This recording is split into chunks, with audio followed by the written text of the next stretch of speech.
iliyoko itifaki.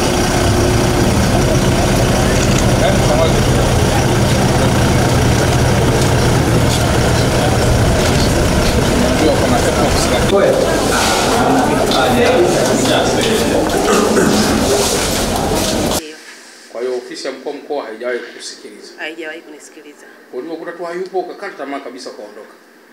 Sikukata tamaa, nilihangaika sehemu nyingi. Sasa yani kwa mkoa unakwenda siku moja unakuta hayupo alafu unaondoka kabisa. Mheshimiwa, mimi ni mjane, kwa hiyo na kazi zangu zingine ambazo zinanipa kipato. Sasa napokuja kushinda sehemu kutwa mzima nakuwa yani inakuwa katika hali ngumu zaidi kibiashara zangu. Kwa mkuu wa wilaya ulishakwenda? Hapana, sijawahi kwenda. Ndio. Okay. Kwa swala lako hili hujawahi kwenda kwa mkuu wa mkoa au hujawahi kwenda kwa mkuu wa wilaya? Ndio. Na wakakusikiliza labda na wakaangalia namna kukusaidia. Ndio. Sasa hebu nieleze historia kidogo. Jinsi wewe ambavyo ulikuwa na supply hiyo mizigo hapa. Ulikuwa unaleta mizigo hiyo kwa utaratibu gani? Walikuwa wanatangaza tenda, unashinda au walikuwa wanafanyaje? Hapana. Niliitwa kama kuna kazi hapa, lakini hapakuwa hapa. Ilianzia Mnazi Mmoja. Uliitwa na ndugu na rafiki na mfanyakazi wa hospitali. Au mliitana kama marafiki? Aliniambia unajua kushona, nikamwambia ndio, akaniambia njoo hapa kuna kazi. Kwa hiyo nilipofika pale wakashirikisha uongozi. Ilikuwa ni Mnazi Mmoja. Waliposhirikisha uongozi wa pale wakanipa kazi hospitali. Ndio. Wakanipa kazi ya kushona nguo pale. Mwaka gani? Mwaka ndio nitakuwa nimesahau, lakini ni miaka mingi kidogo. Wakanipa kazi ya kushona nguo pale. Nilipozirejesha wakaniandikia malipo, lakini walinipa tu kibali cha kazi kidogo. Wakaniandikia malipo, yani ukirejesha leo unajaza dondoo, yani kama kuna hela wanakupa papo kwa papo au kesho yake. Kwa hiyo nilikuwa nimezoea kufanya hivyo. Kila inapotokea wakiniita naenda. Baadaye ndio wakaanza kuniita na hapa Amana.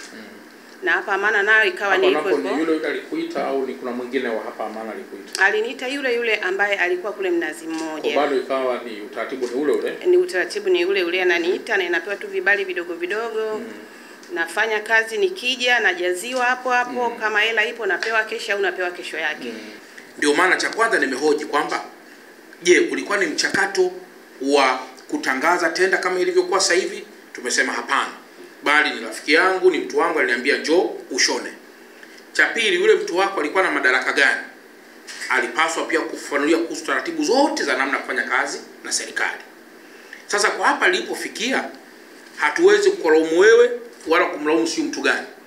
Lakini ninachotaka kuelewa ni kwamba Watanzania waelewe kwamba deni lolote la serikali linapokosa kiambata ama kiambatanisho chochote, lazima deni hilo halitalipwa.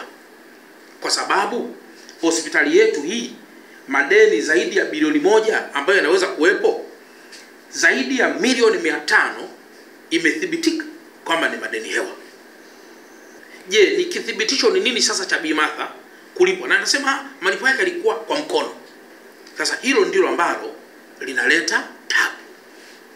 Sasa nini kinafanyika? Tumekwisha muelekeza mganga mkuu kuhakikisha kwamba anafanya haraka uchunguzi wa haya yote, pamoja na vile vithibitisho vyote ambavyo wewe unaweza kuwa umekwisha peleka, ili pale unapostahili ulipwe pesa zako. Hiyo ni kitu cha kwanza. Lakini kitu cha pili, usije ukakubali kufanya biashara na serikali pasipo nyaraka. Ndio. Si umeomba hapo? Kwa hiyo Mama Martha unaweza kuwa ni mjane, na mimi nakupongeza sana kwa kazi nzuri. Hata mimi leo nakuchangia, lakini sio kwa hela ile ya serikali. Si umeomba hapo?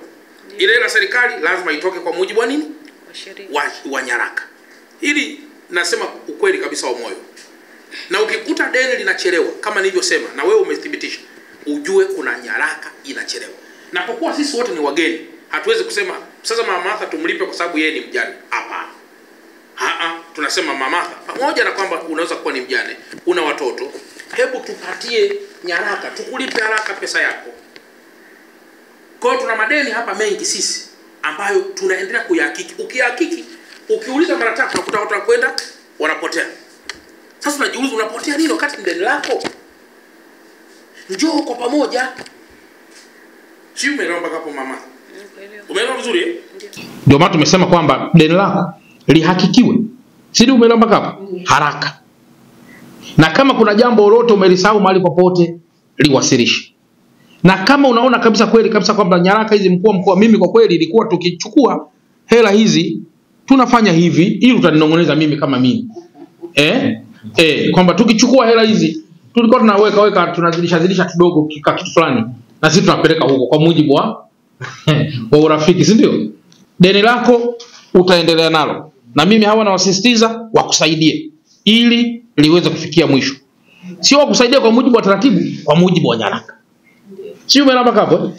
Na mimi ninayo kuchangia wewe na kuchangia mimi. Kwamba nimekuona kwa sababu umesema mjane, jamani mimi hela yangu hivi na hivi. Na ujane sio shida, kwa sababu sasa hivi mimi nikuona bado wewe bado uko chuma kabisa. Mtu mwingine pia anakuoa vizuri tu. Usijipe ulemavu bwana. Usimkatili. Wala sitaki. Kwa mama, mimi nakuchangia hizi milioni 2, sawa? Sawa? Lakini usiseme kwa watu wewe ni mjane, unazuia kitu hapo kikubwa. Si ndio mama? Ndio. Kufiwa kupo. Na wengine ndani ya ndoa zetu bora wewe mjane. Majina naitwa Dr. Bryson Lot Kiwelu, ni mganga mfawidhi wa hospitali ya rufaa mkoa ya Amana. Kwa niaba ya watumishi wa hospitali ya rufaa mkoa ya Amana na jamii tunayohudumia, napenda kuchukua fursa hii kumshukuru Mheshimiwa mkuu wa mkoa, Mheshimiwa Albert Chalamila, kwa kuona jambo hili katika vyombo vya habari na kuona kuna ulazima wa yeye kuingilia kati kama msimamizi na mwakilishi wa Mheshimiwa Rais katika mkoa wetu. Na kama ulivyoona jinsi ambao tumekutana na Martha, hiyo ni mara ya pili. Siku ya jana tulikutana naye na leo tumekutana naye chini ya Mheshimiwa mkuu wa mkoa wa Dar es Salaam, na tumeelekezwa yale ambayo tunapaswa kufanya ni kumwezesha Bi Martha kuweka viambatanisho vyote vinavyotakikana na sisi kuharakisha kuhakiki deni lake, na linapokidhi vigezo basi liweze kulipwa kwa wakati. Naitwa Martha Laz. Naomba niwaambie Watanzania kwa clip yangu iliyoruka siku ya tarehe 8, ni kweli nilikuwa nadai hapa Amana, lakini katika mkataba wangu kuna vitu ambavyo havijakaa sawa. Ndio maana tatizo hili limekuwa kubwa. Lakini bado nashukuru kwa ushauri wenu. Wengi mliniambia niende kwa mkuu wa mkoa, lakini nashukuru kwamba Amana yenyewe wameniita hapa na kunikutanisha na mkuu wa mkoa na akanielewesha vitu gani ambavyo vinatakiwa vifuatiliwe kwenye hizo nyaraka ili mimi niweze kulipwa.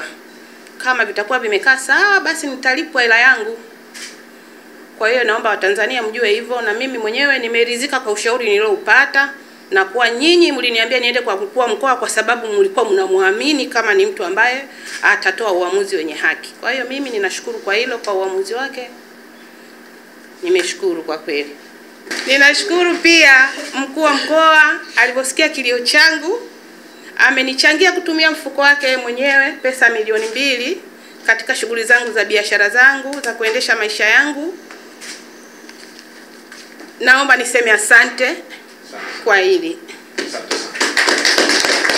Mkuu wa chuo cha Kilimanjaro Institute of Technology and Management kilichopo Mwenge, Dar es Salaam na chenye ithibati na usajili wa NACTVET namba REG/ANE/029 anapenda kuwatangazia ofa maalum wahitimu wote wa kidato cha 4 2024 kwa kozi mbalimbali zikiwemo computer application, ICT for beginners, CCTV camera, video production, graphics design pamoja na sales and marketing. Kozi hizi zitaanza tarehe 2 mwezi wa 12 kwa awamu ya kwanza na tarehe 6 mwezi wa 2025 kwa awamu ya pili. Pia muhula mpya wa masomo kwa kozi za IT, hotel management na front office utaanza tarehe 8 January 2025. Kwa maelezo zaidi piga simu namba 0766348652 au 0717816034. KITM, elimu na ujuzi kwa maendeleo ya uchumi.